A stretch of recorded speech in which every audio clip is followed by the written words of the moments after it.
Hello and welcome. This is NTA Tuesday Live and I'm Cyril Stober. It's countdown to Nigeria's general elections, which begin with the Presidential and National Assembly next week, Saturday the 16th of February. Now, as the preparations peak, there are alleged reports of some politicians seeing the election as a do-or-die affair, conniving with external forces to destabilize the polity. The concern here is about the effect of attempts to discredit the polls and undermine national development. Could there be a grand design to slow the country's growth, or could this be put down to the fear of losing at the polls? Or could there be grounds for doubting the credibility of the coming elections, even with consistent reassurances by the sitting administration of free and fair elections? Now, these are some of the issues we'll be considering tonight on NTA Tuesday Live. But first, let's get to see this report. Democracy is globally recognized as the most practiced form of government, where citizens freely exercise the power to choose their leaders through the ballot and also hold them to account. One of the main challenges of democratic practice is the conduct of elections, where the people's representatives are elected. Sometimes the contest gets so heated that there are accusations and counter-accusations of fraud and attempt to shortchange candidates or political parties. In order to ensure global applicability, countries cooperate and collaborate to observe and monitor each other's elections, including global and regional bodies such as the ECOWAS, African Union, Commonwealth, United Nations, and many others. This is done under strict observance of international standards of openness, objectivity, and non-interference. Since the return of democracy to Nigeria in 1999, the country has welcomed local and international observers to monitor the electoral process as it continues to build its democracy. Ahead of the 2019 general elections, the President Muhammadu Buhari administration has made it clear that it stands for elections that will be free, fair and credible. It has also demonstrated its determination not to interfere with the INEC as it goes about conducting the elections. This perhaps explains why the government expressed concerns with statements by the European Union, United States of America, and the United Kingdom's representatives in Nigeria over the suspension of the Chief Justice of Nigeria in a matter that is not strictly related to the elections. This, according to the government, is capable of creating unnecessary tension. It also views the action as some level of interference in the elections that appears to favor the opposition. Observers have warned against foreign intervention in Nigeria's elections, as this can be counterproductive given the examples of other countries where foreign interventions occurred. Several questions therefore arise. What is the line between international observations, scrutiny, and foreign interference? Can foreign interference be justified under any condition, particularly in Nigeria's journey to 2019 elections? What are the implications of such action? Are there better ways to address concerns of the international community without crossing the line of interference? These are some of the questions guests on Tuesday Live will be dealing with. All right, that report sets the tone for tonight's discussion. Let me go ahead and introduce our guests to you. We'd like to welcome to this program Malam Ahmed Nasser El-Rufai.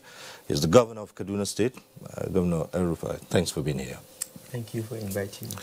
All right, we're also joined tonight by Nasara Kogo Umar, who's a regular on this program, an international analyst on international relations, diplomacy, and good governance. He's also a lawyer. Thanks for being here, Nasara. Good evening, Nigerians. Let me also welcome to this program Dodeye Aripo, who's a retired director of the Department of State Services. He's now a security consultant. Thanks for being here. Good evening. Thank you. And here also is Mohammed Bello Shehu, a former student leader, a consultant in international relations, public affairs analyst, and an advocate for good governance in Africa. Thanks for being here. Thank you. All right. Joining us from our Lagos Network Center is Professor Bola Akinteriwa, a former Director General of the Nigerian Institute of International Affairs. He joins us from Lagos. Good evening, Prof. Thank you for having me this year. Right, thanks. Well, as usual, we acquaint you with the procedure of this program. At the appropriate time, you can get to be part of the discussion in the studio. The various platforms will be on your screen. We advise you to take advantage of them. And as we say every Tuesday, for those who will be calling in tonight, do us a favor. When your call gets through, turn down the volume of your TV set. Just reduce the volume. That's the way to avoid the hurlback or the echo.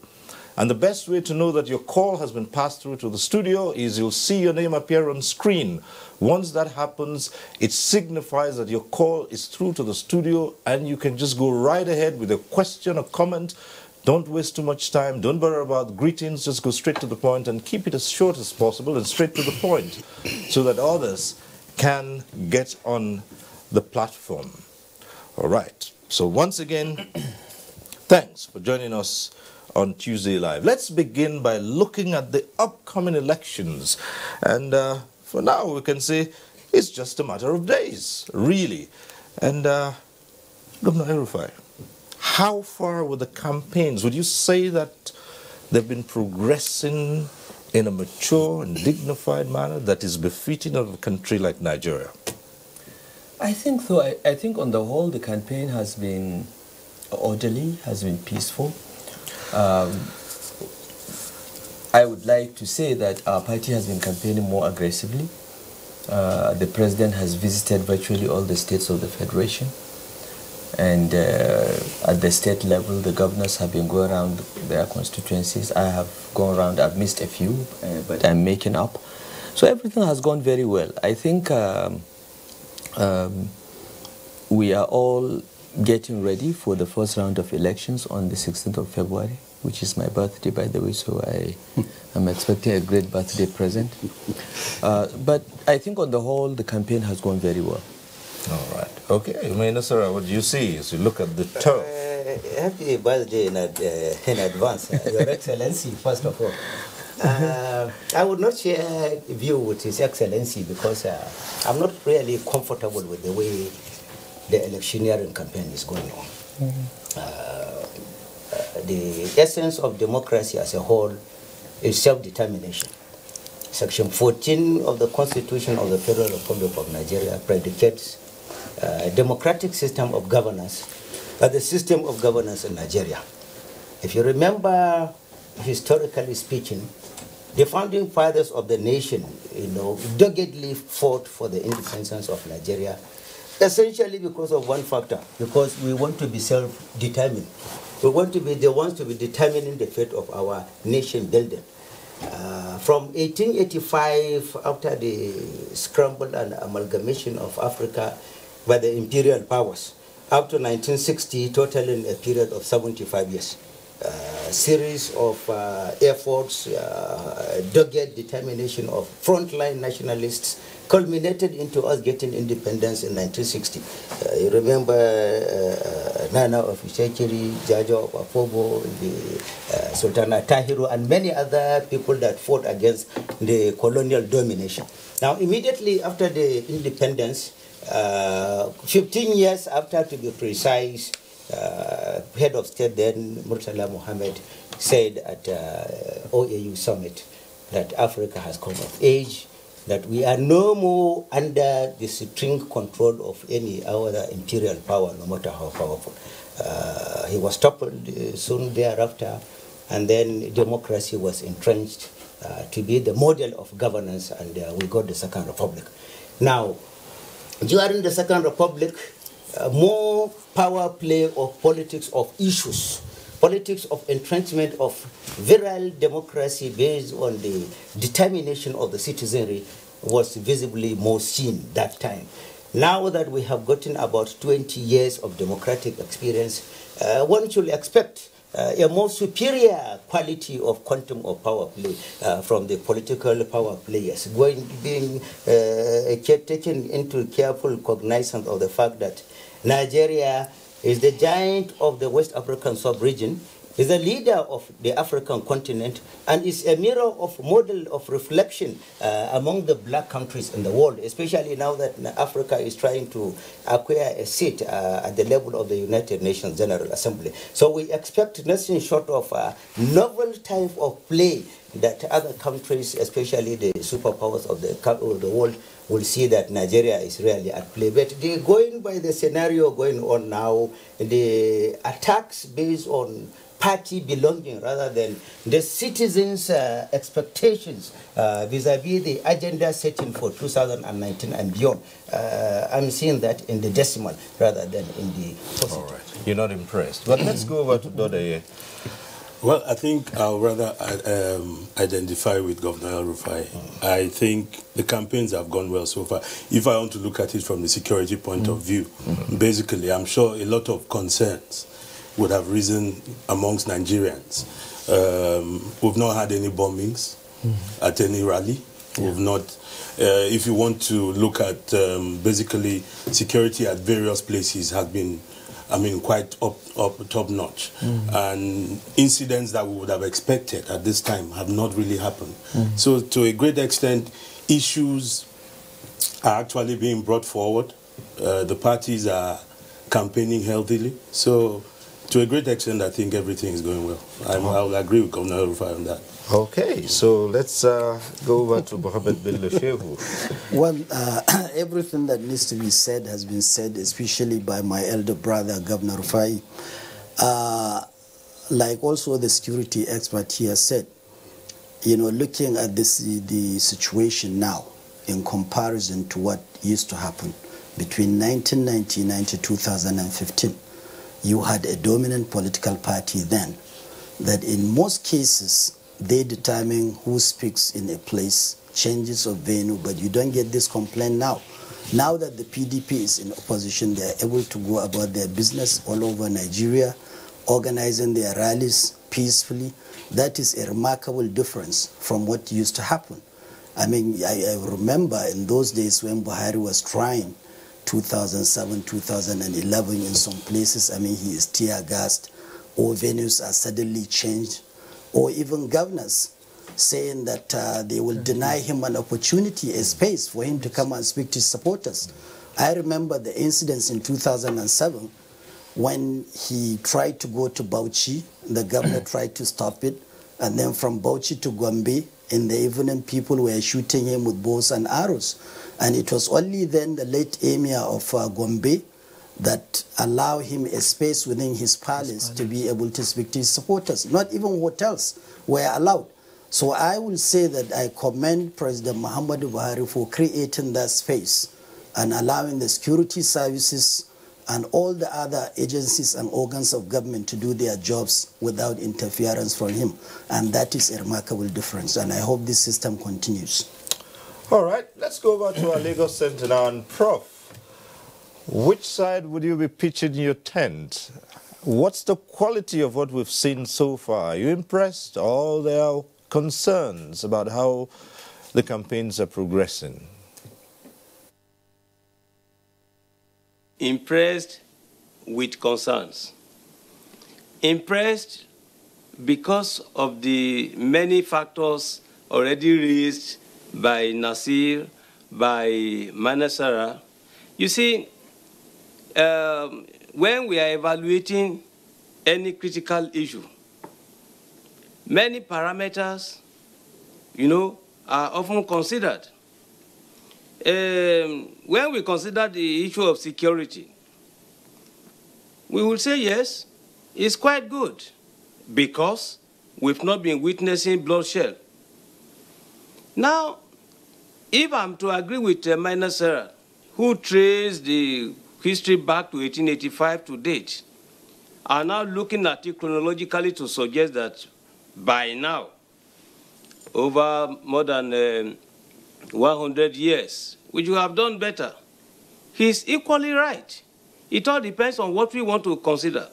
For instance, in advanced countries, when we are talking about campaigns, you look at the funding of the campaigns. Are we really complying with the constitutional provisions? the campaigners, where are they getting their money from?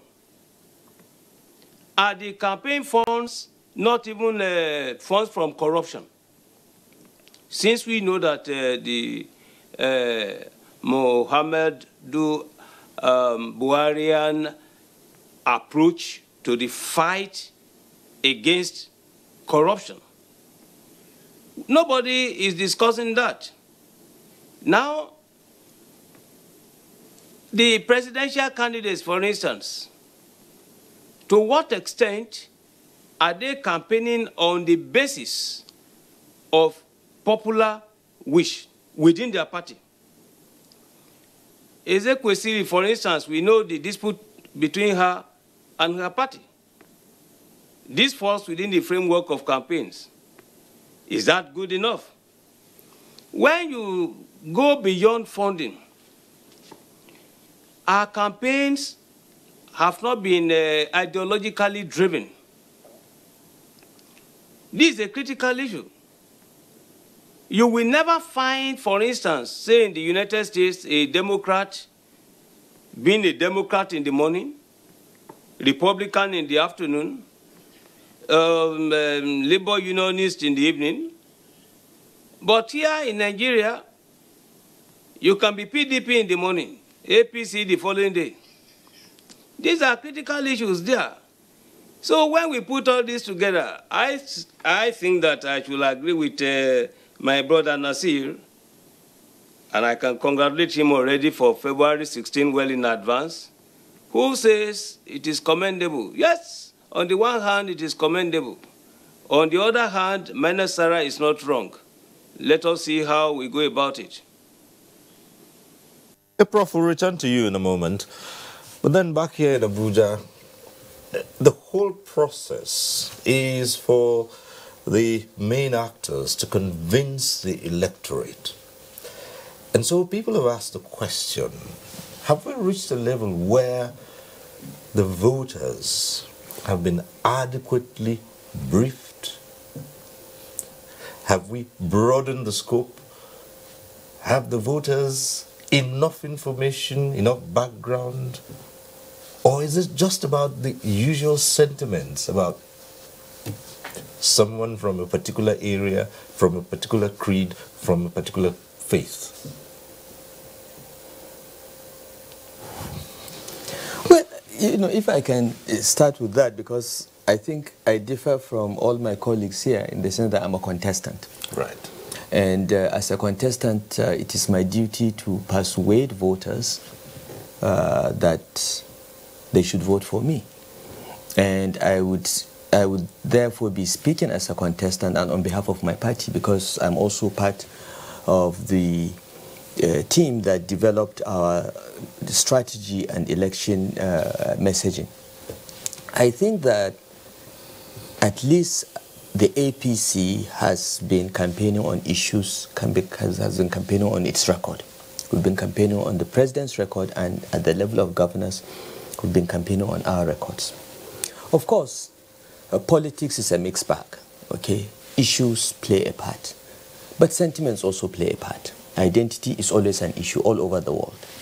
That is how someone like Trump got elected. He didn't get elected on the basis of issues because he was very thin on issues, but he found a way to connect with a particular demographic in America that is unhappy. So these issues are always there. In my state of Kaduna, for instance, religion and ethnicity have always been very big issues in politics, much more than the substance, much more than the bread and butter of getting schools, hospitals, and physical infrastructure to work.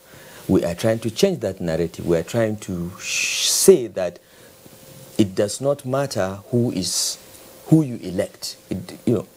Who you elect, whether he's black or white, tall or short, male or female, Christian or Muslim, is not as important as the work that he will do for you. This has been a struggle in the last 3.5 years in Kaduna, because Kaduna is so deep into politics of ethnicity and religion. But in many parts of Nigeria, ethnicity, religion, and so on are not that important. And you will see voters interrogating candidates on the issues. What have you done for us in the last 3.5 years?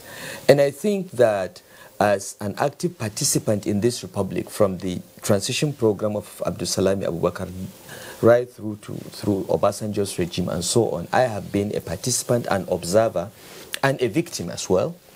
I can say that I see a gradual improvement, a gradual progression away from sentiments to issues. For instance, in this election, unlike the 2011 election where many people voted against Goodluck Jonathan because of where he came from or whatever, even members of the PDP, some of them worked against Jonathan for various reasons. In this election, we have two leading candidates from the same part of the country, same ethnicity more or less, same religion more or less. So voters are going to have to decide more on affiliation and issues and track record and the character of the candidate, and whether they trust that candidate to run Nigeria well, much more than his identity. So I think we are moving gradually and surely. And Prof made a comment about and my brother Mainasara about having been in this struggle for 100 and something years, and should we not be better? It's correct, it's true, we can be better. But are we getting better? I say we are getting better. We are not where we should be, but I think Nigeria has made some strides in the last few years, and I just hope we continue to build on that and get better and better. Prof has also talked about political parties, about people changing political parties. If you study the other democracies that have matured, where they have matured more or less to a two-party system, if you go back to the history 100 years, 200 years ago, whether it is UK or US, you will see these changes. These parties evolve, people change from one party to another, but we'll get to a point where everyone will know where he is. I mean, when we formed the APC, I was one of those at the core of forming the APC, we knew that there will be an equilibrium point in which people that don't belong to APC, that just joined because it was an election platform, would leave, and they have left. The Atikus and the Sarakis were in APC, they have left. They never belonged. So this kind of adjustments are part of a political evolution. And, in a decade or so, you will see people becoming ideologically attached to a party, and they won't change. Once we pass the phase of opportunism, where people just join a party because they think it will win, whether they believe in the party's programs or not, we'll get there. But are we moving in the right direction, Cyril? I would say we are. And maybe because I'm an old man, I am prepared to be patient. 20 years ago, I would be impatient and say we should be here or there. But now I know that societies evolve slowly over time. Building of a country is a long-term project. And as long as we're moving in the right direction, I am happy. And I am happy because I think we're moving in the right direction. All right. Yes, we might be, but the question would be, should it be faster? By all means, it can be faster. Okay, but let's come to Sarah. And the campaigns have been robust. Yes. Public spaces and in the media. But Yes. there is also this underlying factor that people have talked about and alluded to. Hate speech, fake news, and it's a mix now. Perhaps 20, 30 years ago, it would not be at this level because the platforms were not readily available.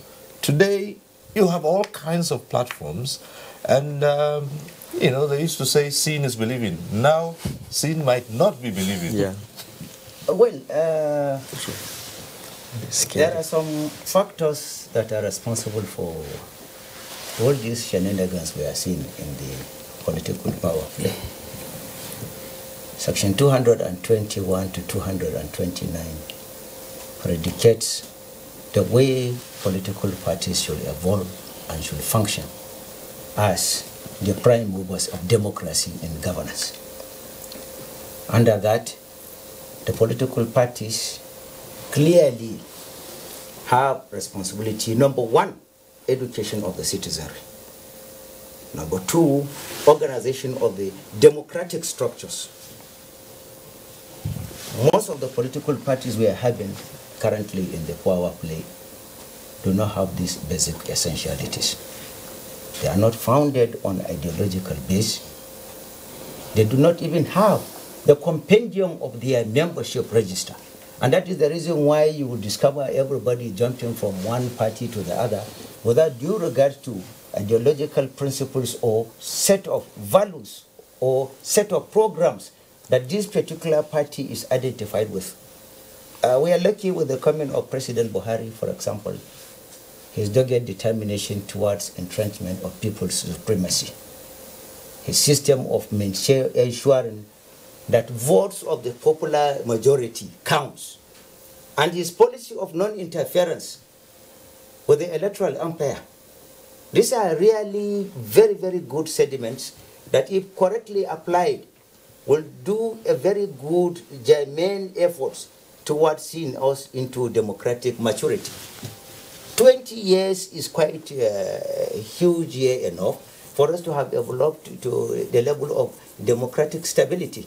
But unfortunately, up to this moment, you will see, like my brothers talk about, issue of political opportunism. People joining the party, there are so many of them. The moment, for example, President Muhammadu Buhari now decides to quit the APC, it will flop down.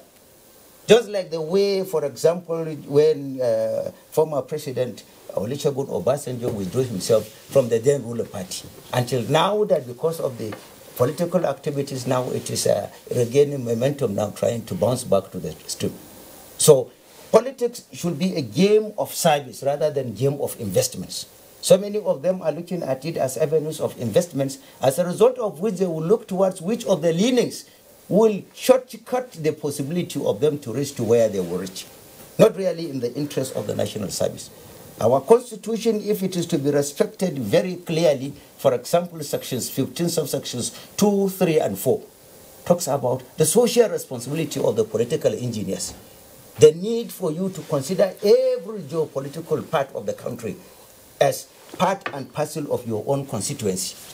Section 10, for example, of the Constitution abhors the possibility of state religion. There's nothing like religion.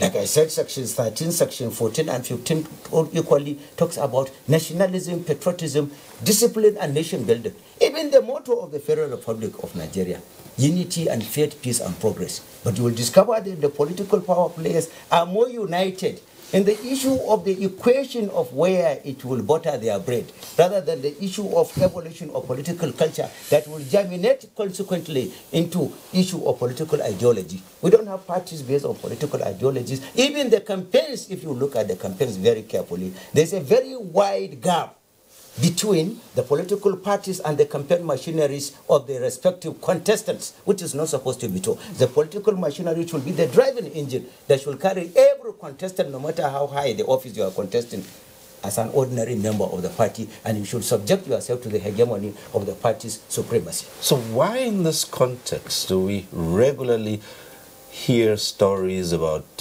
alleged attempts to subvert the will of the people, to twist the electoral umpire, to rig, as that word has become, entrenched in the political lexicon, to rig elections? These are allegations that keep coming up all the time about attempts, and this without regard to whatever assurances may have been given about ensuring a level playing field and credible elections. Why have we seen that? Well, politics will be politics. Politics, so everybody is going to play the game he thinks will play better for him. And so we are going to keep seeing this. It's something I don't even think happens only in Nigeria. Maybe they play it in abroad, they will play it in a better way. And so if somebody feels he has a disadvantage or starts having fear, sometimes it's fear. Oh, I'm going to lose. Or the ruling party has some level of advantage over me in a certain place. So what do I do to make everybody start thinking that I'm actually strong when I'm not? So they are going to rig me out. Oh, they have intimidated me. So you're going to keep seeing that, and sometimes there's no substance to such stories, and that's why you've talked about things like fake news. Like you said, there are too many platforms now these days. Even when the first time I got the information about the vice president's helicopter crash. crash. You didn't believe it? I didn't believe it. Because I quickly went to other platforms to check. Yeah. I said, could this be true? I don't know. I didn't trust that link. So it was much later I saw several, oh, actually this thing is true. So I think it's that you see. People trying to manipulate, and I think to a great extent is illiteracy in the society. It's high, so people are easily indoctrinated. People sentiments can be raised through such manipulations, and like the governor said, oftentimes it tapers. Nigeria's politics is particularly peculiar. It tapers often into ethnicity and religious sentiments, and so ultimately, I think it's just politics. All right, so take everything with a pinch of salt, but now it's just more than that. Perhaps a spoonful of salt. Somewhat, but I will also agree with my elder brother and disagree with Barrister here over the issue of ideology. If you look at the political space now, clearly with the coming of Muhammadu Buhari, like Malam Nasru has said previously, that he dominates the political space all these years, he is defined as somebody who cares for the common Nigerians. That's his basic constituency. And the other side, those who feel they are the rulers who decide what goes on in Nigeria for several years. All of a sudden he has come and has dislodged them. And you can see now how they congregated in one side, trying as much as possible to put their last stand. This is almost like the last button. One side is saying, we are coming in, we're going to sell every public property and asset, that when we make that money, the rest of Nigerians are going to make the money. But President Buhari and his vice president are saying, no, this is a commonwealth. We are going to embark on programs that will empower those downtrodden people that will also be able to move up. And this is where we are now. And for the first time, you have an opposition party that has lost power after 16 years. And they have tested that bitterness of lack of power. Now they are trying to hold on to every bit of help that they could get to make sure they get that power back. And in that context, you could see now there is sort of international conspiracy with some actors, trying to delegitimize the election, even though for the first time in the history of Nigeria, we have a sitting president who has said, he was asked this question, what happened if you lose the election? And he said, I have lost elections before. If I lose, there are grounds for me to go to court. I will go to court. So, there is a wide difference. And I think that President Muhammadu Buhari should be commended, like I said earlier, for creating a space where his party sometimes wins election, some other time they lose election. Gone are the days of do or die affair. One of the leading candidates of this election now, one time had boasted that even in 2007, I think they did 2003, that they were lenient with one of the governors in the Southwest, that they could have swept him by hook or by crook. And it's public knowledge. And you can see within the last 4 years, lawyers are not happy because you lose election, you go to court, you pay this X amount, you pay the sons, you bribe the judges, and you do this, and sometimes you get it, sometimes you don't. Even the money in circulation, my elder brother here can bear me witness. 4 years ago this time around, you have people walking with envelopes full of dollars just because elections are coming. And even the $2.1 billion that was taken out of the treasury for arms was given to politicians. But for the first time, you have a ruling party that is running for re-election. They don't even know where to get the money to prosecute the election. So this is a remarkable difference. And I think within the next 4 years or 10 years or 20 years, Nigeria will arrive at its destination. Okay, back to Lagos now. Prof, this probably would be on in your turf if we take it a step further and find out what the psychology is about expressing doubts or fears about a given situation and requesting for external help. We've seen this happen, and it's become somewhat a usual thing in Nigeria to find certain citizens always calling out to international bodies and organizations to intervene in certain situations that at best may not necessarily require such requests. Yeah, thank you for this question. You see, let's begin with the submissions of Minor Sarah, with that of Nasir and Umar. You see, why are people talking about fears of rigging and so on and so forth? You see, you can have many reasons that can be categorized into either profound cause, coincidental cause, accidental cause, and so on and so forth. As much as I agree that, look, we need to commend our own President Muhammadu Buhari for what he stands for, we must at the same time remove that commendation from those people who are working for him, because they are the ones sending the signals of fears to the people of Nigeria and to the world. I have to make this prolegomena, this introduction at this point, in order to be able to explain this issue of interference. You see, the people advising our president, our elected president, they are always engaging in strategic miscalculations. Even when they have a good policy, the timing of the policies, making it known to the public, really requires further research. Either they are deliberately doing that one to undermine him, or otherwise. We can give many instances, to the extent that the Nigerian people will now say, this elected president we voted for in 2015, is he the one trying to do this?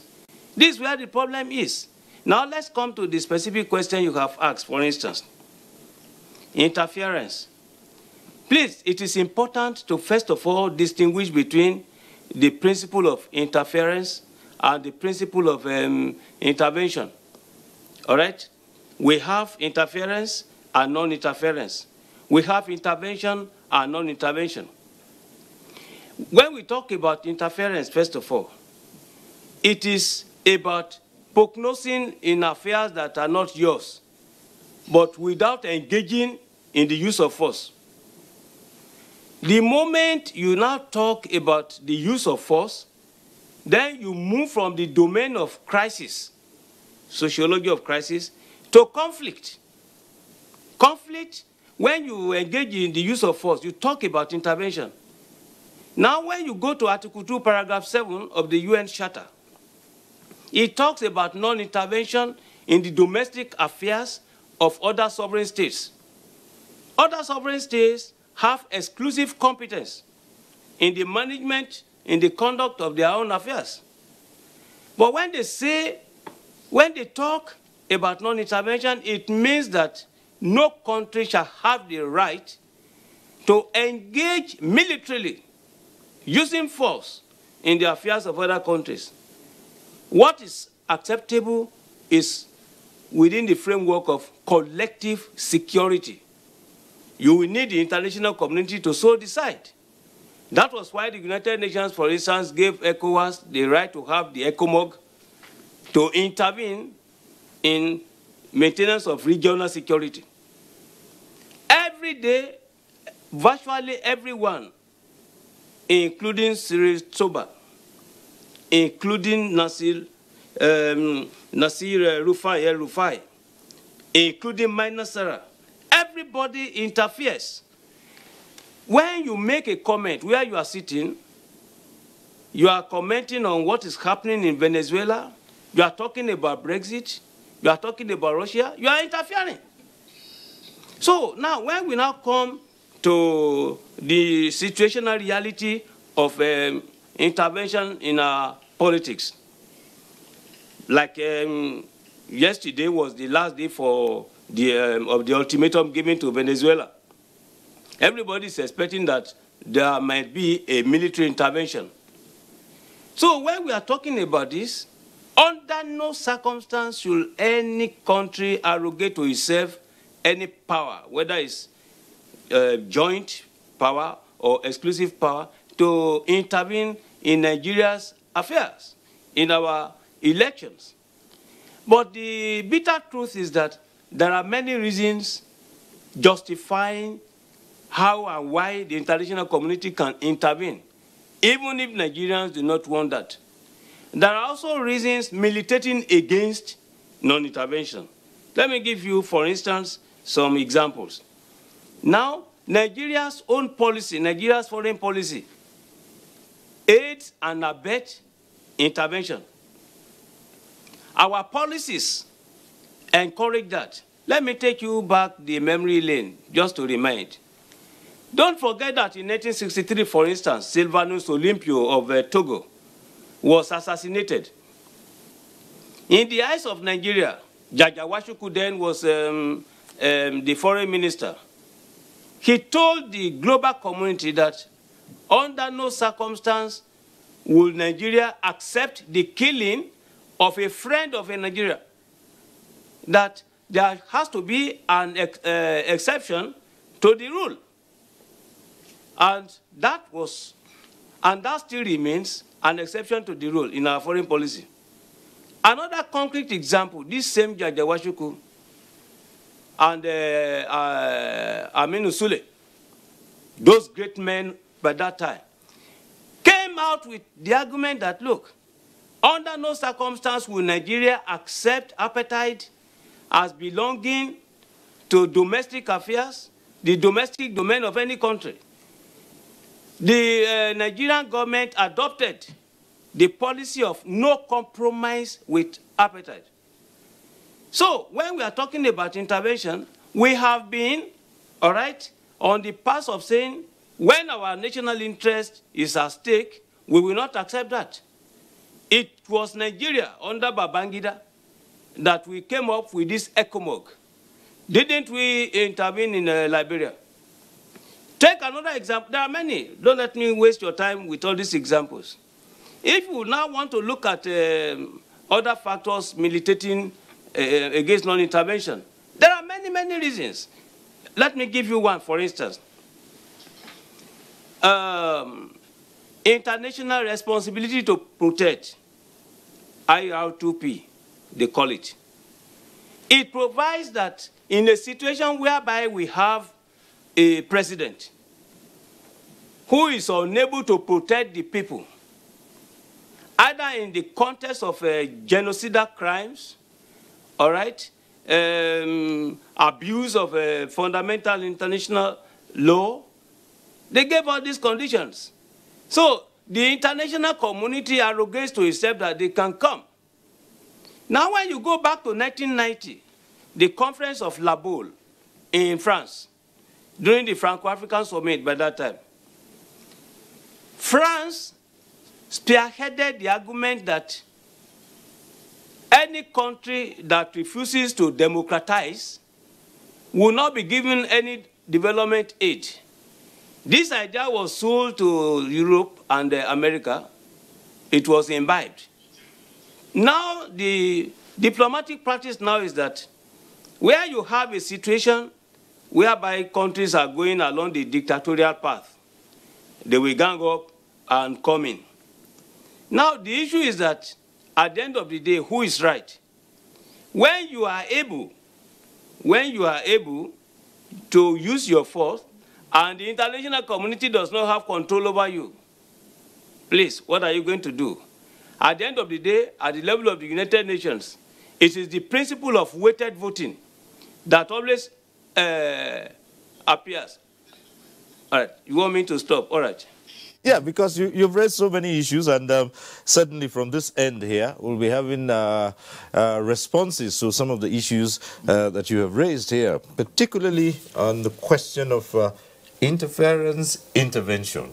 And perhaps when we return to you, we'll also take up some other issue which some people have put across and said, why is it that you would always ask for assistance and then you'd say, no, don't get involved? But we'll come to that. But let's hear you first respond to Prof's well, look, before I get to the issues of interference and intervention that Prof raised, I think you raised a fundamental question that I want to comment upon.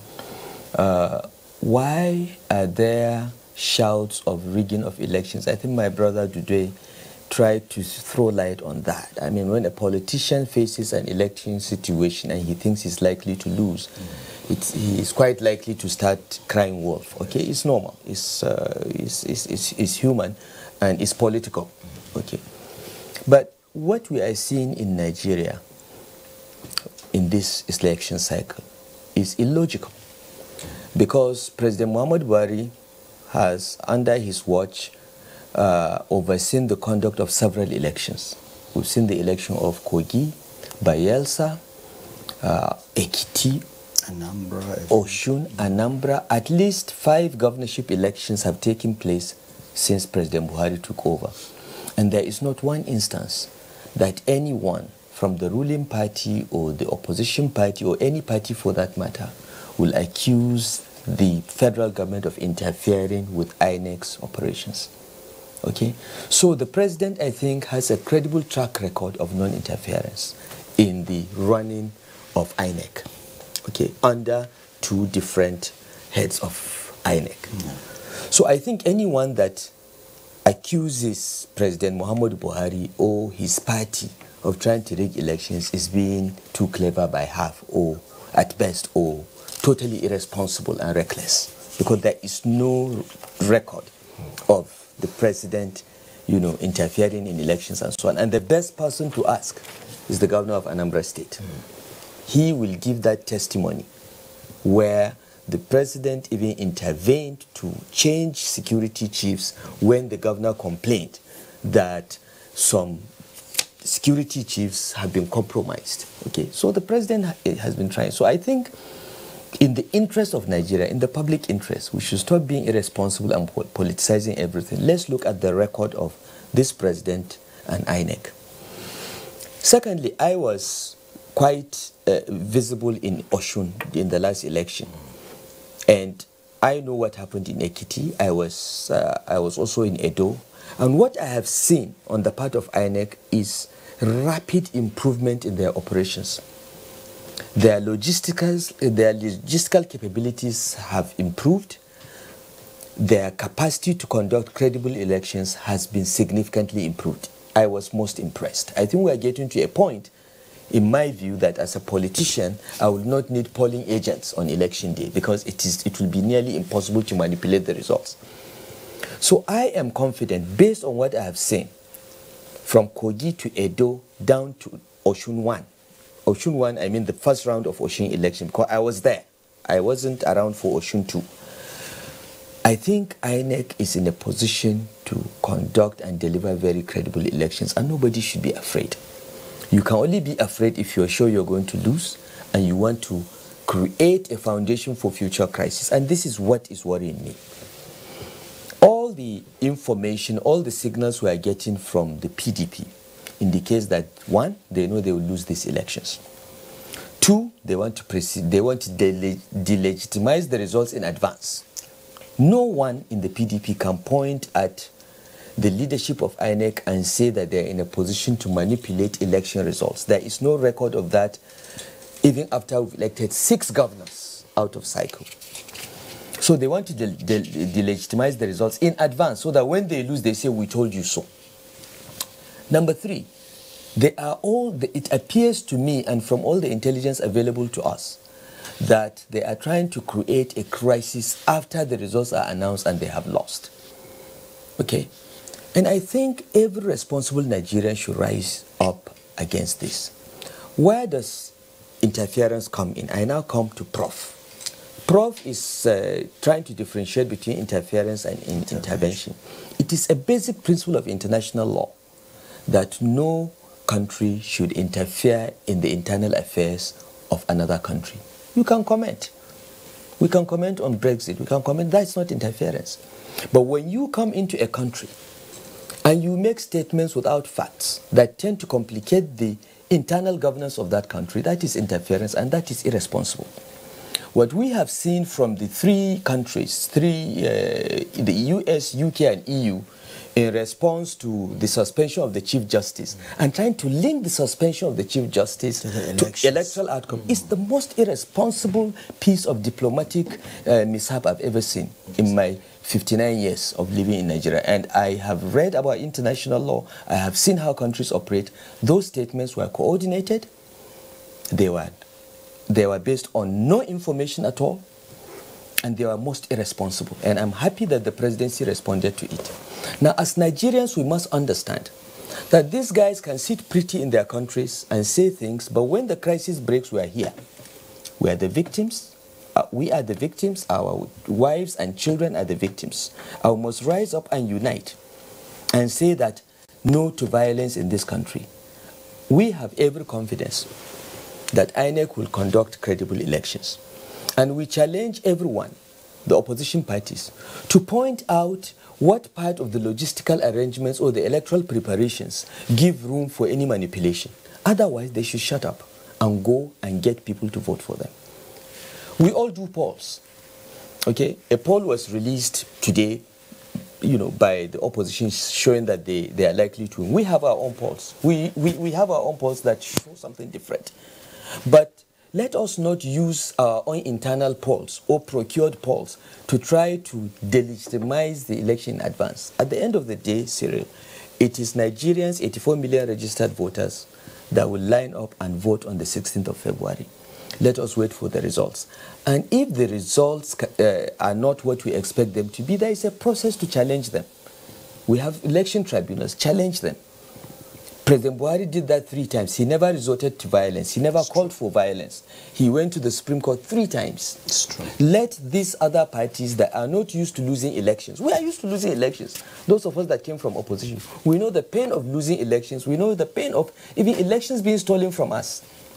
But we never resorted to violence. We went through the legal process. Even if it was unfair to us, we accepted the outcome. Let every Nigerian, let us all commit that we have a country, and we have institutions, and we should respect those institutions, allow them to work. If we have a suspicion that the security agencies are biased, as the governor of Anambra complained to the president, raise the flag. Let's give the authorities the opportunity to change them. But don't try to create trouble because your children have all been taken out abroad, or they are studying abroad, and it is the children of ordinary people that will be up in the streets killing one another. This is my appeal. Now, intervention is the higher form of interference, where countries intervene militarily. We've done that in Sierra Leone, in Liberia, but we only did so because we had the international community actually appealing to Nigeria to go in and restore order in that place. And it cost us a lot of money and lives, and we never got anything for it. We did it out of good neighborliness. Okay, those that are calling for anyone to come and intervene in Nigeria, we are waiting for the person that will come and intervene. They will go back in body bags. Okay. Because nobody will come to Nigeria and tell us how to run our country. We've got that independence, and we are trying to run our country as decently as possible. And we know the history of those countries that are trying to teach us these things. We have read their history. We also know at their own stages of development, they went through these challenges. So please, let's work together. Let's advise one another, but don't lecture us. All right.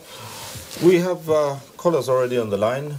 Do we still have the caller from Borno? Mustafa is on the line. Hello, Mustafa. Thanks for staying on. Hello. Hello. Hello. Go right ahead. Hello.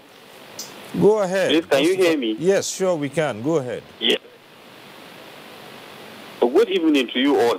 Good evening. Just go on. My name is Mustafa. I'm calling from Borno State. Please, I want to say this to the politicians, that they should please and please, they should fear God. And they shouldn't be dividing Nigerians. Whether you are a Muslim or you are a Christian, they should please and please fear God and shouldn't be making some comments that they know that is not true in the name of politicking and dividing the country. Is not good. Politics is not a do or die affair. They should just go straight and be telling the truth to the Nigerian masses. Politicians are just using our level of education, our level of illiteracy, and taking the advantage, which is not good. They should come out and tell Nigerians what the issues are. They shouldn't be going by telling Nigerians that this man is old, his memory is this and that. That's not the issue. They should come out and tell us that we want to do so thing, we want to but by not dividing the country. They should please and please fear God, that they should know that they will be held accountable for all that they have done in this country. Thank you all, and God bless you all. All right, thank you, Mustafa. Well, okay, Minister, I will come to you. This is still on the subject. In appraising what His Excellency submitted regarding the issue of interference. Interference is repugnant to the doctrine of the independence itself, because it is something akin to encroachment into our foundation of sovereignty as a nation. Section 2, subsection 1 of the Constitution of Nigeria says Nigeria is an independent country. We therefore do not need teleguidance of anybody, no matter how super a power may be. And if you take our foreign policy drive, Section 19 of the Constitution of the Federal Republic of Nigeria has 4 subsections. Section 19, subsection 1 says that the foreign policy of Nigeria shall be predicated on the interests and aspirations of Nigerian citizenry. Subsection 2 talks about the issue of the protection of the interests of the Africans and the black people. Subsection 3 talks about our freedom as an independent nation to be a power player in the Committee of Nations. And then the last one talks about obligation on us to respect international institutions and treaties. Now, going by these fundamental pillars of protection given to Nigeria as an independent sovereign nation, you should put it with an adage that says, it's only when you allow a crack on a wall that a lizard can penetrate through. Absolutely. Nigerian elites are the ones bringing about the possibility of all this interference. We have all the potentialities of greatness in the world. We have it. We have richness of resources, richness of human beings, richness of environment, and richness of location, and richness of size of the population of the country. Unfortunately, we derogated ourselves to a beggar nation. We are always out begging for this international interference in form of one thing or the other. Shameful as a nation to say that a quantum of our electoral processes, we are begging European Union, Department for International Development, International Republican Institute, the World Bank, the IMF, the European Union, the UK, the United States. We are begging them for capacity building regarding our electoral officers. We are begging them for equipments, for vehicles, for other things. We are begging them for loans. We are begging them for aid and assistance. By the time in international relations you open a window of inferiority by always begging to be going to be a beggar, my religion tells me that the hand of a giver is always superior over the hand of a receiver. Once we don't appreciate what God has given us, and we don't tally it in the quantum of independence, the doctrine of sovereignty, we should be independent, Tell me, which of the superpowers in the world is Nigerian contingent going there, interfering or organizing strikes, demonstrations, courtesy calls, visits, or what have you? But in Nigeria, an average elite do not believe that election is adjudged free, fair, and credible until it gets the endorsement of the international observers. This is very, very unfortunate. We should evolve independence from within ourselves, and we should believe that we are the masters of our own destinies. That is the only way we will run away from interference. Right, let's go back to the phones quickly. We have calling in from Lagos, Patrick. Hello, Patrick. All right. We lost that call. Just keep the calls coming through, and hopefully we'll get in as many as we can. But for now, yes, it's time to take a quick break. When we return, there'll be more on tonight's subject matter. Stay with us on NTA Tuesday Live. We'll be back shortly. Nigerians, our fearless officers and men of the Nigerian military are winning the war against Boko Haram.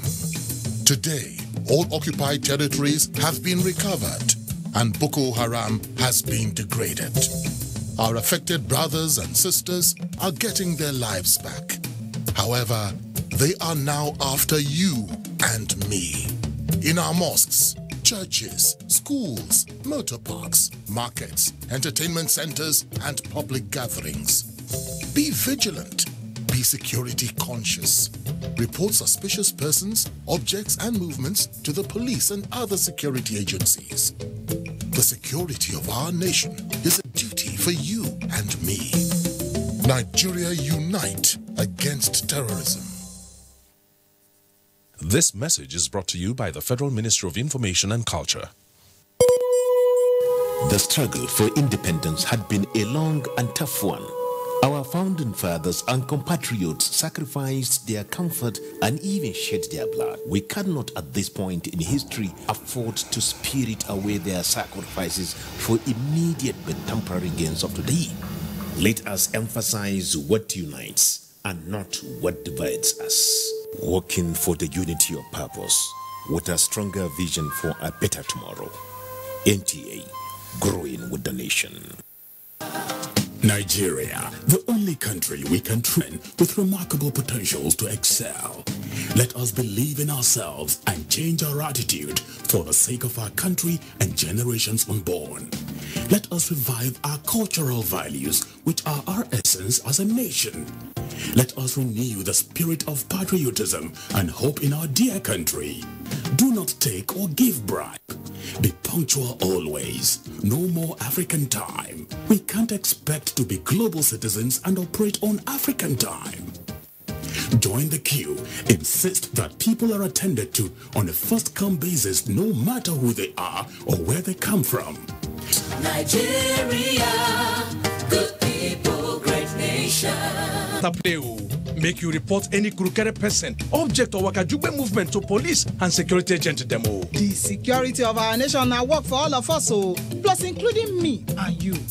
Nigeria, make we unite against terrorism. Now, Federal Minister of Information and Culture bring on this message.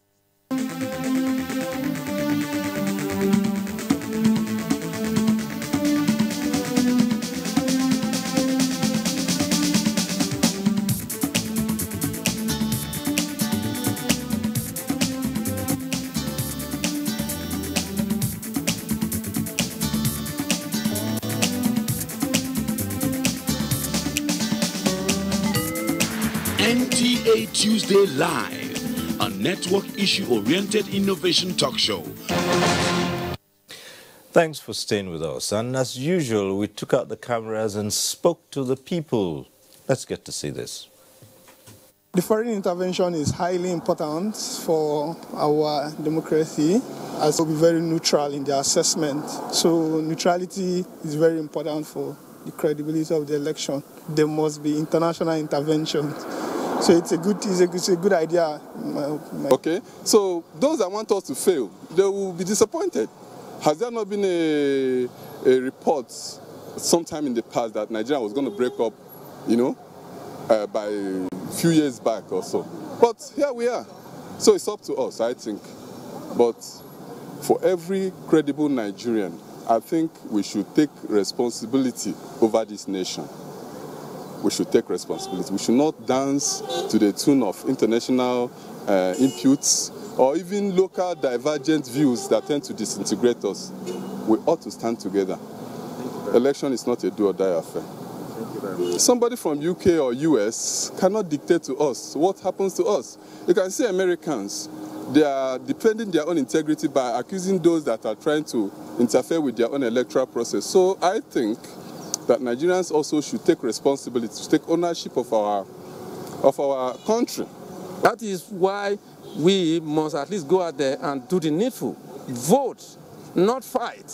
Just at least allow people to do their right things on that day, and so nobody should just be called to say this is what is going to happen. In spite of all the tension we're also getting, I think it should not also at least raise unnecessary eyebrow. Because what we have seen, even in 2015, they predicted some of all these things did not come to pass.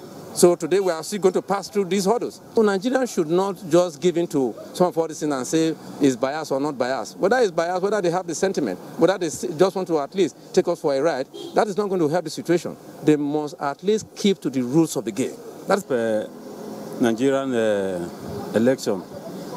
They don't have so much intervention because we are a country and we have been doing this type of election. Not them that will come and elect somebody for us. If they are coming, it's not to make peace in this country. They are to come to cause problem. We have right to even tell them they should not come. The citizens airing their views. Let's come back to the studio and then move over to our guests here.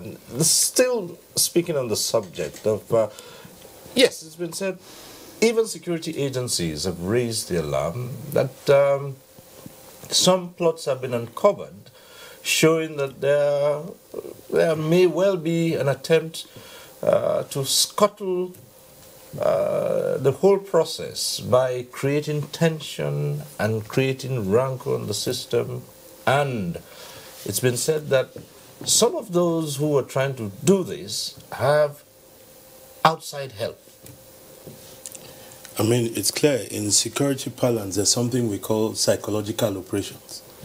And so oftentimes foreign governments come in with those kind of antics through, it could be media, it could be statements such as the ones we've had, it could be using certain elements in the particular country they're interested in to foment whatever issues they want to.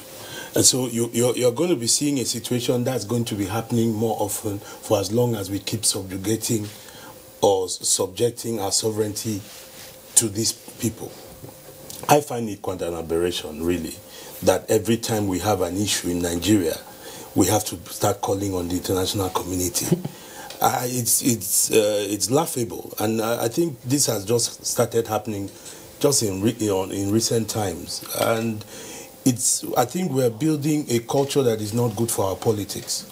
Our politics must be able, like the governor said, to be able to evolve. Our societies must evolve, and we alone can work on it to evolve. I mean, if you have a problem, like he said earlier, political parties, even with Prof, when Prof was talking about the constant cross-carpeting, but the political parties, whether you like it or not, I agree with the governor, because there's been progress. It may be slow, but there's actually been progress. And if we keep having to run to America or running to the UK or running to the EU to give us a template of how we are supposed to run our own politics or how we are supposed to manage our conflicts, then we're not going to make that progress. There are also, because, I mean, if you look at it, everybody who is coming in with one statement or one interference, however we want to call it, has an interest. Whether it's economic, whether it's political, whether it's social, they all have an interest. Nigeria is the biggest market in Africa.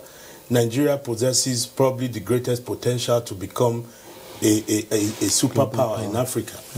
And if you look at international politics, these people will definitely want to keep controlling things. And so I think it's something that we shouldn't encourage. Politicians must have conflicts, must also learn how to handle those conflicts, and we must handle them as Nigerians. Internally. Because before even independence, we had governments in our various communities, and we handled these conflicts. I'm not sure before independence we had to call one white man to come probably to my village in to settle it. And they still exist, those levels of mechanisms. those mechanisms. So I don't understand why we can't get to this level and still be able to manage ourselves. So I find it truly an aberration, and I think it's something like some of the people who spoke on the streets.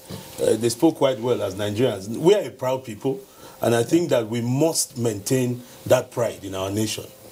Perhaps that's something we should look into and say, what is it that drives a citizen to say nothing is appropriate, nothing is credible, unless it has been endorsed from a foreign point of view? What do you think? Well, I think self-interest, in the sense that, like I have said before, for 16 years, we had a ruling party that ruled Nigeria. And within that period, legal business and illegal business had taken place. For instance, the theft of our crude, the money laundering. If you recall, I think it was like a couple of months ago when HSBC Bank came out with a statement disparaging the Nigerian economy. But this is the same bank that was fined by the United States government for aiding and abetting money laundering. And they are also a conduit pipe where money goes out from Nigeria to those banks. So if you look at UK, United States, places, I mean, in the US like Houston, Texas, New York, just think of the properties, illegal properties that have been acquired from corrupt resources from Nigerian officials. So there is always an element, those type of elements within those governmental cycles. And the other side in Nigeria, the opposition side, will always reach out to these people, you know, in order to appeal to them so that they can find a way to intervene in our affairs. Because if there is one thing those nations have in common against Nigeria, is for Nigeria not to do well. And they don't mind. I mean, they can talk about the corruption, they can laugh, they can do in their midnight shows and other things. So long as Nigeria remains perpetually as a corrupt nation where people look at us as very corrupt. But with what the president has done within the last 3.5 to 4 years has not been easy in those places. If you talk to Americans who are in banking, who are in oil, they will tell you it's no longer business as usual. So they will not like that. But it's left for our security services to be on the alert, and also Nigerian citizens to make sure that this election is not decided in the street of Brussels or London or New York or Washington, D.C. Every nation has its own problem, and we have enough intellectuals and goodwill within Nigeria to solve our own problems. All right, let's go back to the phones. We have calling in from Maiduguri, Kabiru. Hello, Kabiru. Hello. Good evening, young program, the governor, executive of the Cardinal State and the rest of the state. Thank you for having this privilege. Yes, I am Kabiru, Maiduguri, the state capital of the Firstly, I would like to appreciate the President. The President on his fundamental agenda, security, corruption, and economy. We people of Maiduguri entirely with we have seen efforts on this security matter. Before the coming of Mr. President, we have been attacked by Boko Haram insurgencies. Many of our markets might have lost. We have no school. Everything scattered within the state, but now we have seen a lot of changes. Many of our people become refugees. Children become orphans. Women become widows within the state. So I'm telling you, if you see our people living in IDP camps before, you will cry. Because they are human beings like us. They left their houses from various local government, almost about 17 local government we are within the state capital. So we thank God, but now, no, that's not any local government which is attacked by Boko Haram. Many of people have gone up to their local government. So please, let me tell this thing to the rest of our lawmakers to try as much as possible to support this Mr. President. Because they are suffering him. Let's all cooperate with Mr. President on fighting security, fighting corruption. Because this country is the country we're going to fall out. We have no any country like Nigeria. Nigeria is our own. Less politicians should concern and decide what they should do for Nigerians, not for their personal interests. Please, our politicians should try to do best for our country. But all right. Federal Republic of Okay, Kabiru. Thanks a lot for calling in. Let's go back to Lagos now. Prof, there's something I want you to look at, and this has to do with institutions that are in place as you progress to the general elections. You have the Independent National Electoral Commission, and you have the instruments that empowers it to conduct elections.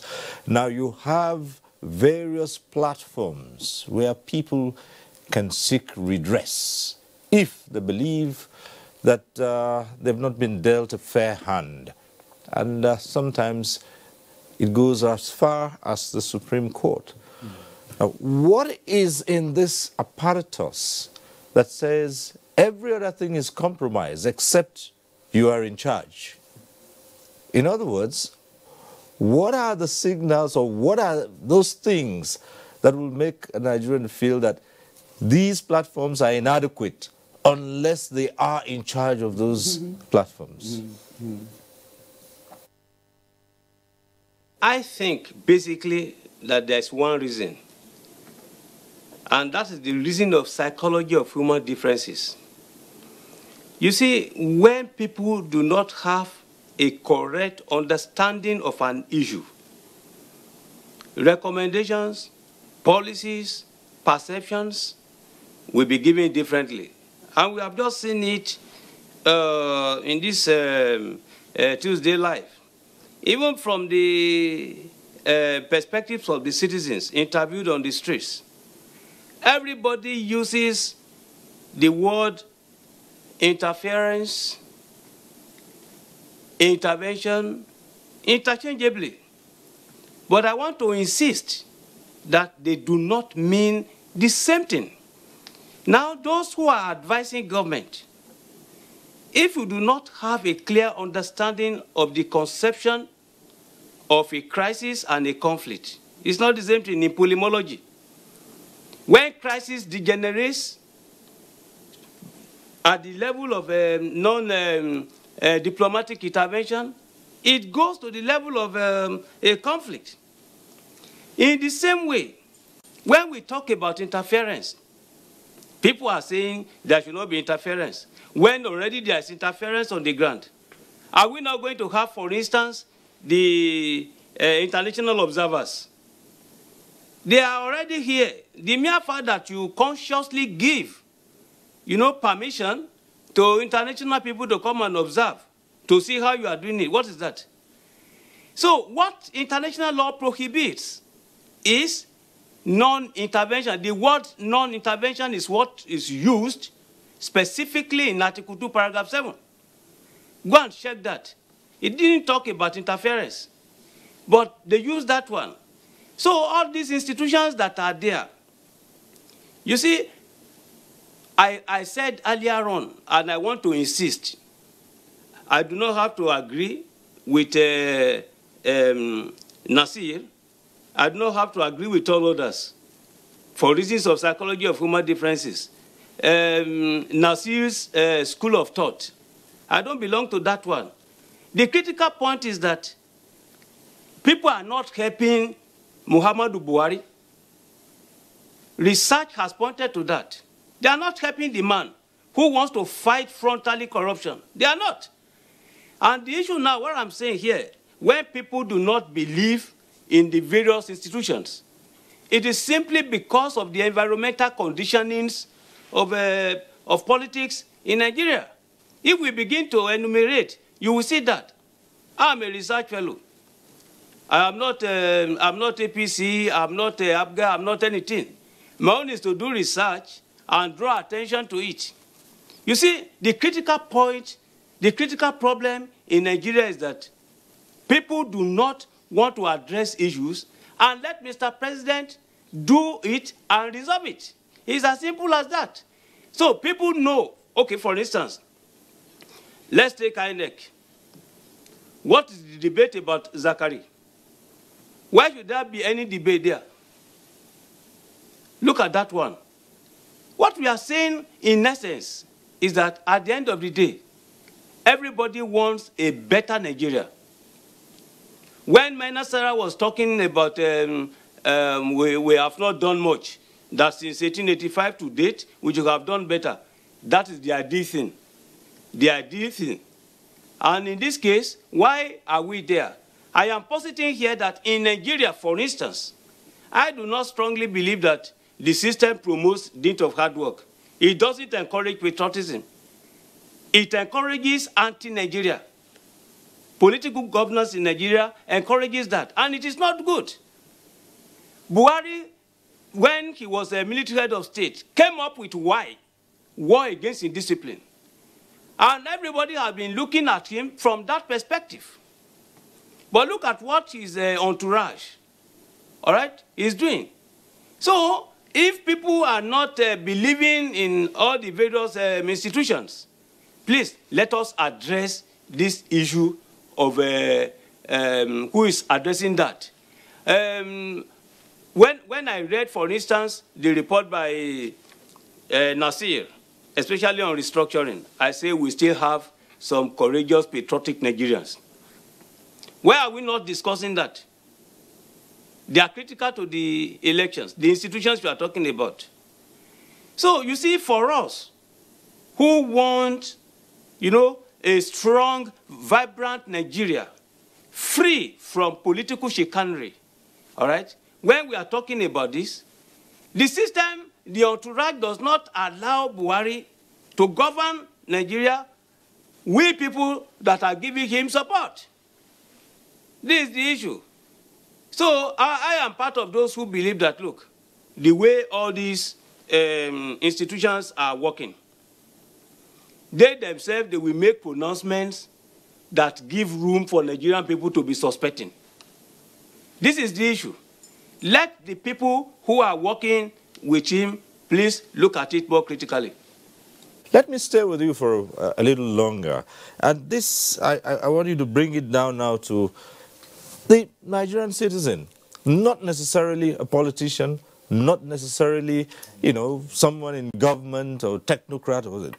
But you do find that there is a penchant for always wanting someone out there to approve of what you've done. And some say this is an invitation to, you know, intervention and interference. In other words, why is it's not good enough unless someone from outside this country has validated it? And this is not just with politicians alone. Is that I will make 2 points in one. You see, you have NGOs, non-governmental organizations, being given international support. That interference already is done through such NGOs. You say you don't want interference, but the instruments of the interference are on the ground. Let me probably shock you, quote and unquote. African leaders, I repeat, African leaders, do they know that in the desert, sub-Sahara Africa, there is a military base at the center of the desert. It doesn't have any access road to and fro. We were told about this story by one foreign minister when they were flying. And then when they saw that, what's happening in this place? This is a military base. They tried to turn back and see. And they were giving us in Nigeria, go back. Who is talking about that? The instruments of interference and intervention are on ground. All African leaders condone that one already. So what are we talking about? I do not want us to just sit down here. Look, if, for instance, Muhammadu Buhari were to be against Nigeria and were not to have this integrity we talk about, please, it will be a different kettle of fish entirely. I am saying that, please, anybody who wants to talk about this, please come and talk authoritatively on the critical issues involved. And then, please, assist Muhammadu Buhari, for God's sake. All these discussions that are not based on scientific facts, they are only inducing people into error. This is my position. So the individuals that are going abroad seeking help, what are they seeking help for? They are looking for money. They are giving money. Some of them are doing well in the health sector. They are helping women, and so on and so forth. But some are also giving money. Please go and look at the history of Africa Command. Didn't America want to establish a military base in Nigeria?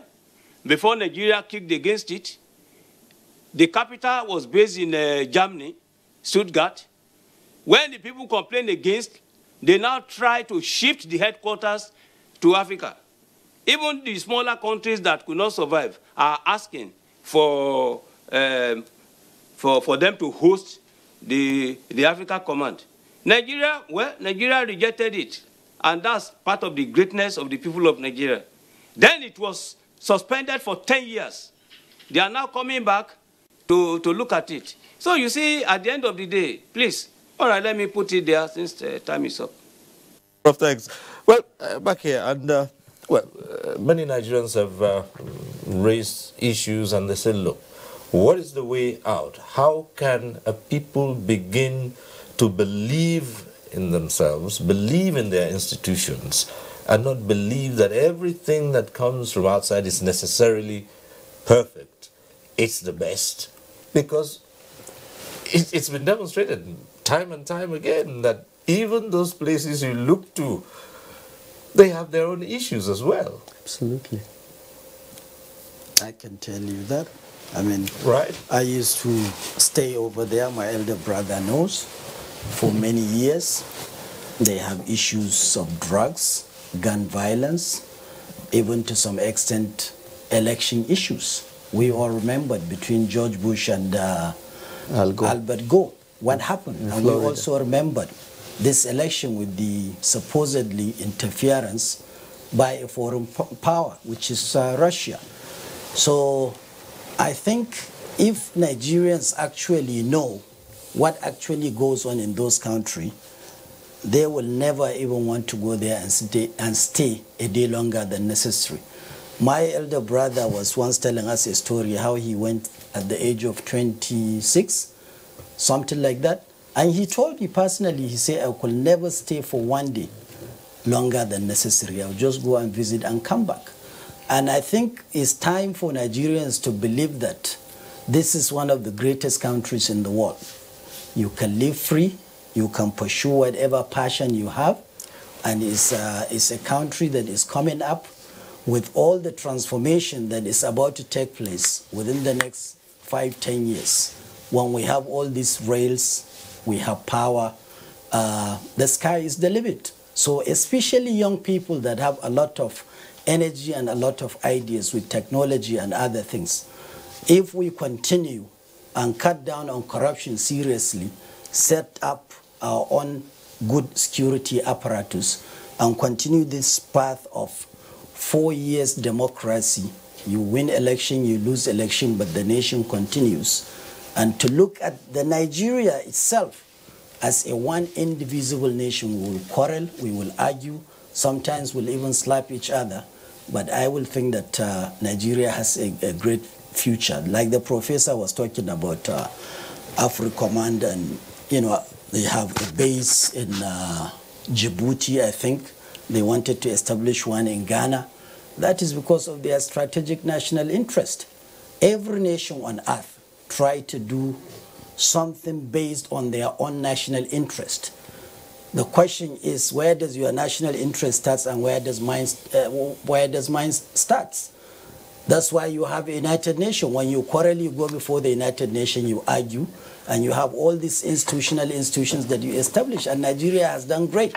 And the professor should look at it from that perspective, that without really attacking and killing corruption now and rebuilding our institutions, Nigeria is not going to go anywhere. The change mantra of APC is based on 3 components: to rebuild, to restore, and the rivers of the nation. And I look at what had happened to the suspended chief judge in that context. Without any consideration whether elections are coming or not coming, Mr. President was bold enough to take an action. In all those countries that made comments about his own situation, believe me, that judge will not survive even to become a judge of the Supreme Court. Believe me, because I know. I live there. So it's double hypocrisy for them to even try to intervene and say because election is coming, therefore the president should not take an action. The chief judge is not the person that is conducting the election. The election is going to be conducted by INEC and the staff of INEC. So I don't see any relevance on why they have to even put their mouths in that. All right. Yes, to come in. There is one missing link I want us to evaluate. Countries like United States of America, Britain, Germany, France, and the rest of them, they develop faster than us because we have one difference between them. Nationalism is embedded in the minds of their leaders. The doctrine of nationalism in the mind of an average citizen, not to talk of even a leader in the United States, they believe in the nation, they believe in his country, is different from an average Nigerian. In Nigeria, we go about politics with primordial sentiments, especially confusing it more with this issue of geopolitical belongings, which is aligned in our constitution. All the countries that have developed have their leaders rich in values of nationalism, patriotism, and values of God-fearing. In Nigeria, greater number of the opportune public officers sees their office as a ticket of enrichment rather than a call to national service. There is nothing that makes President Buhari better than other people rather than the enrichment in patriotism and in belief that the nation is over and above an individual self. Section 130 of the Constitution predicates him as the Chief Executive Officer of the Federal Republic of Nigeria. The fight against corruption that he is talking about is already in the Constitution. Section 15 subsection 5 says that the state shall is a mandatory provision, fight all forms of corruption and abuse of power. The word state there encapsulates all the ministers in the Federal Republic, all their excellencies, the governors, all their distinguished senators, all their honorable members of the National Assembly House of Representatives, the commissioners, local government chairman, everybody, members of the academia, members of the armed forces, whosoever find himself in the position of authority, constitutes part and parcel of the state. So the state, they didn't say Muhammadu Buhari. An average person will be looking at fight against corruption as President Muhammadu Buhari's agenda. It's not so. Before the coming of Buhari, right from the Constitution of 2000 and the Constitution of 1999, is Section 15, subsection 5 is there. It is a mandatory provision to fight corruption. If you are talking about entrenchment of virile and robust economy, Section 16 of the Constitution has already made provision for that. And if you are talking about the issue of security, Section 14, subsection 2 says is there, that the primary responsibility of every government is the security of lives and properties and the welfare of the citizenry. Now, in that context, everybody, instead of him to understand the doctrine of the governance as per Section 3 of the Constitution, that follows by the proviso of Section 4 that is talking about the legislature, 5 about the executive, and 6 about the judiciary. Each one is holding upon himself. President Buhari spent over 1.5 years traversing different parts of the world, going into signing multilateral, bilateral, and different forms of agreements so that we will be able to have greater quantum of our stolen assets recovered back into the country, so that we will be able to have synergy and agreements regarding repatriation of the looted funds, trial of the criminals in the countries, nationalization of those assets they have bought, and at the end of it, what happens? On return to Nigeria, the National Assembly up to this moment has not approved the provision of Section 12, subsection 2 of the Constitution that says that there is no aspect of any treaty the president or whosoever is a diplomatic officer will sign with any nation until 2/3 of the National Assembly members sign it. We have not gotten it signed. Where is the patriotism? Where is the nationalism? Where is the interest of the nation over and above self or the institution they preoccupy? At the same time, too, you talk about issue of political violence. A bill was proposed for Election Offences Commission, which will have very easily go a long way in taking care of all these things. The issue of the anti-corruption court, special court for anti-corruption offences, all these are there still at the National Assembly. They have not even reached the first level of the reading, talk less of the nation to have the translation of the richness of the nationalism there that is needed. So if Nigeria wants to develop, to be able to be comparing us with the United States, UK, and other developed countries, national interest is a key. We must put the nation over and above our individual selves, over and above the institutions we represent, over and above the geopolitical belonging we are, over and above religion, tribal, and other things as per the provisions of Sections 13 and Section 14 of the Constitution of the Federal Republic of Nigeria, and come back to the provision of Section 15, subsection 1, the motto of the Federal Republic of Nigeria. Unity and faith, peace and progress. We should be united and we should believe in the faithfulness of the unity for us to have peace that will permeate progress for the land. Thank you very much. Right. I think we just must learn to rebuild a sense of patriotism. I think basically that's it. A lot of what we see is totally unpatriotic. I think one of the things I'm happy about is that history was returned back to schools, because if we must rebuild patriotism in our citizens, we need to go back to how we started as a nation. And I think that sense of inferiority has crept in because we do not know how we started. And our forefathers and the people who built this country called Nigeria were proud men who stood up for this nation. And they were patriotic. They stood up for one Nigeria, which is why I'm sure Nigeria is still where we are. And if we do not rebuild that in our young ones who are growing up, who are learning, because I went to a federal government college. And in the federal government college, it was what we were taught. You are all one. So I had friends that I follow on Facebook, and I just discovered some of them maybe just recently. And they were from all parts of the country. We now have a WhatsApp group, and so you are talking. You are going to London or you are going to Maiduguri, and you know there's a classmate of yours or somebody you knew, and you didn't care. You didn't know. You didn't care whether he was Muslim, whether he was. I mean, I didn't know tribes. Do you understand? So it's something I think we need to rebuild, because it's going to make me now know that I'm going to go to Governor Rufai State and sit down in Kaduna, and I know I can call him up because I knew him and he schooled in Ikot Ekpene where I was. And then now he's governor of Kaduna. Doesn't matter. I can call him my brother, and I can also have issues with him, and we can settle it peacefully. So it's a sense of patriotism that we've lost, and I think that came about too because of some injustice came into the system. So you find people are these days more suspicious of each other.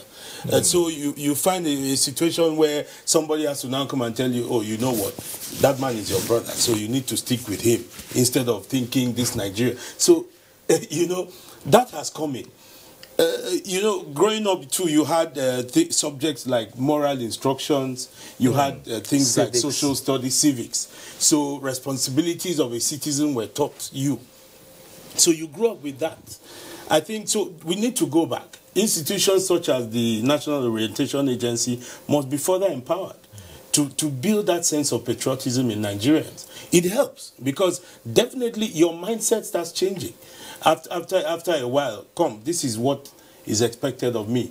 So it's more of education, really, I think. All right.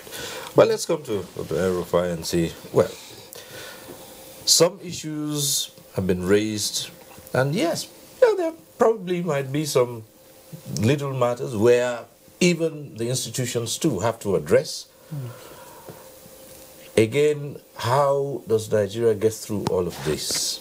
Building confidence, building faith in the institutions, and how to progress from where we are. Well, you know, building institutions is a process. Strong leaders, good leaders, provide the leadership necessary to create sustainable institutions. And I think we're on the right track. I have given the example of INEC, okay? We have seen how INEC has evolved. I was a minister in President Obasanjo's government in 2007 when he ordered the announcement of election results nationwide when only 17 states have been counted. Yeah. We know that. President Eradua, of blessed memory, even admitted it in his own inaugural speech to say that, you know, his elections had issues and he set up the Ways Committee to look at it. This is how institutions are built. We must, as a nation, have mechanisms for self-correction.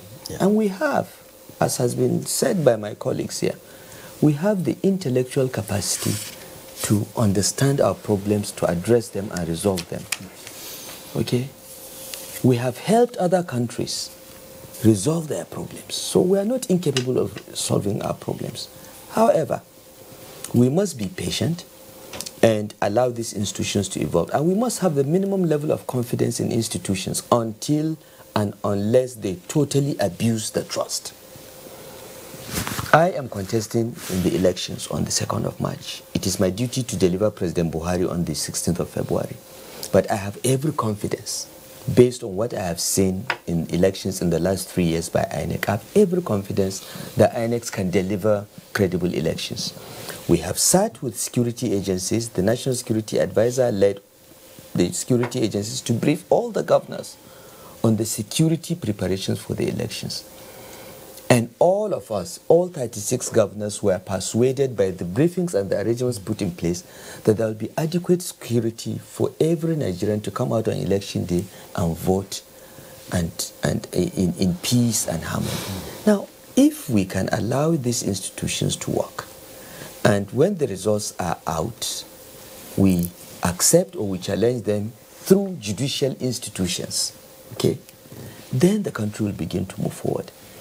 As I said, building nations is a process. It takes decades, it takes centuries. The countries that are trying to tell us this or that took hundreds of years of assassinations, emperors, kings, and so on. We know the history to get where they are. We are still evolving. We are very diverse. Unlike most countries, if you go to Italy, everyone is Italian. They speak one language. Here, we have 500 languages. It takes time for this to integrate and meld. Our founding fathers have taken steps like establishing federal government colleges and putting frameworks in place to unite this country.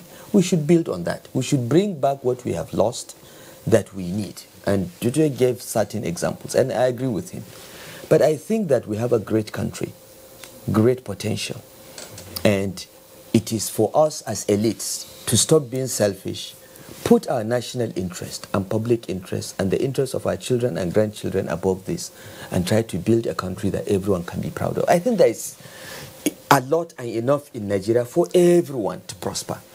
And I'm confident of that, and I'm committed to it as a person, and I call on my colleagues, governors, the political elite in particular, because the political elite is the problem of Nigeria, to come together and put the interests of this country first, and know that it is only when we have a country that builds and sustains institutions that will have the opportunity to,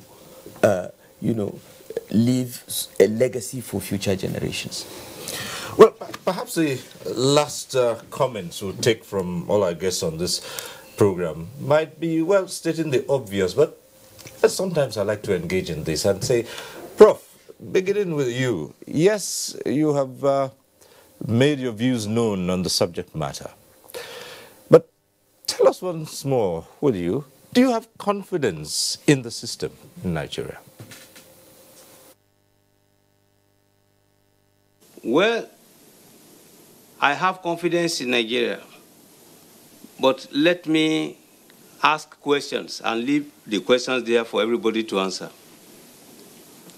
In 1994, when Lateef Jakande was Minister of Works and Housing, they advertised and asked people to pay deposits for houses.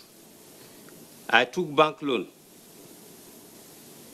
Since 1994 to date, to this time we are talking, no allocation, no house has been allocated, nobody is talking about it, no refund. Now let's go to Lagos State. When Buba Marwa was governor, this time he allocated land, I was given letter.